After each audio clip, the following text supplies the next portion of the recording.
Hey guys, welcome back to another art video. Today I'm going to show you how to paint pine trees. Shout out to my 6th grade class, great group of kids, love paint.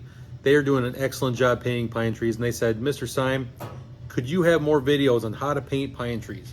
So here it is, coming right at you. I took this video while I was showing other kids in the 6th grade room how to paint pine trees.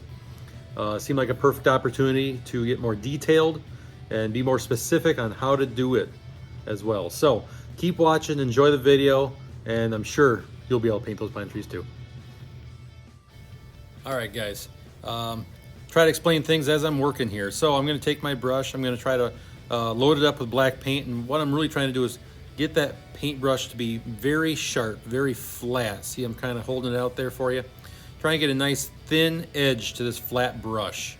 So you kind of have to work both sides into the paint back and forth, and that's how you can get a nice flat edge of this brush.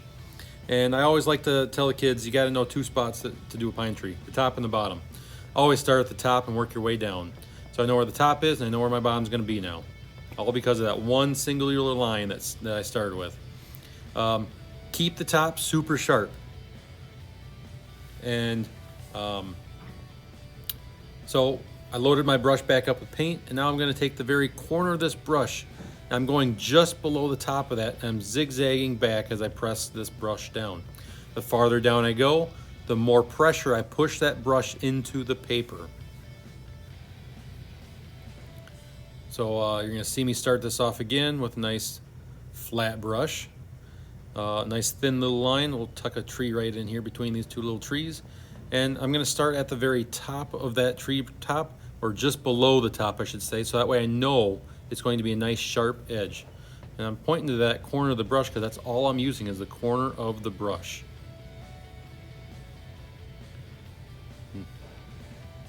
Shout out to 6th grade. Good job out there.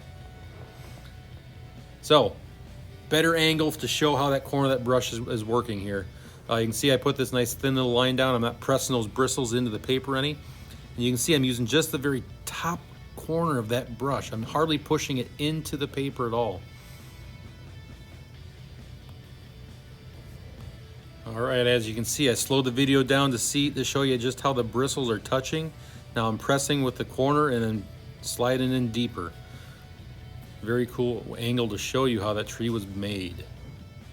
All right, a great question you might have at this point in the video is why is there a hand randomly coming into the painting and taking paint off my paint tray? Well, it's not that I have someone stealing my paint, it's more like I actually stole their paint.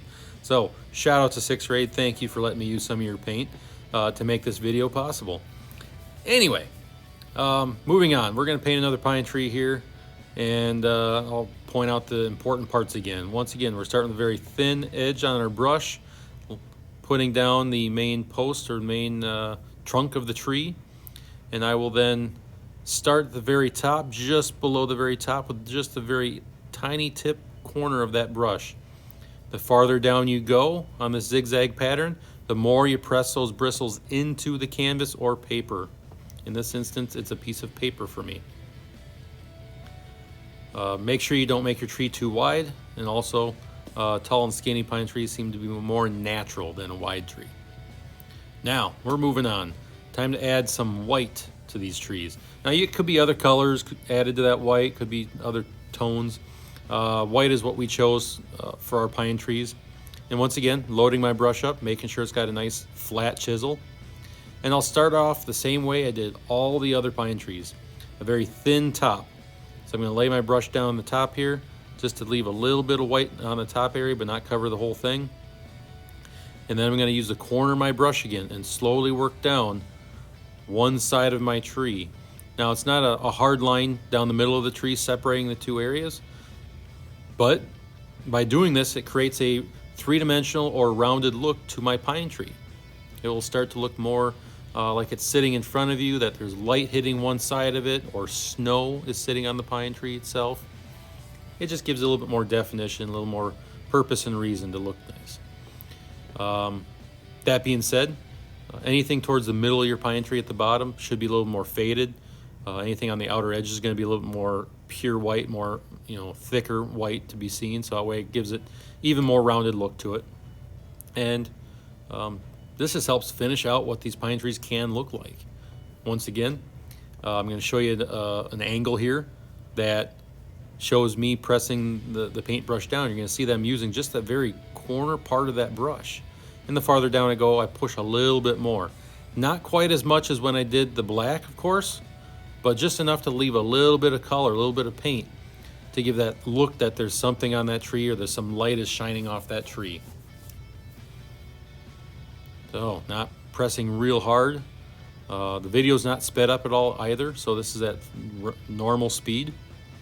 And you can see what I just got done or accomplished on that one. So you're kind of highlighting a few little areas there where that pine branch is hanging out, and like, let's say, snow is sitting on top of there. I like to assume it's snow, especially this time of year. We're starting to get snow. Gotta love winter. These are turning out to be some really nice pine trees here. So, if you've been following along, good job. If you've been kind of watching and you're going to try this on your own, definitely do it. Keep trying. The more pine trees you do, the better you'll get. I didn't learn these pine trees all at once. It took me hundreds, and I say that not very lightly, hundreds of pine trees for me to get this good. So, glad you enjoyed the video. Thanks for watching.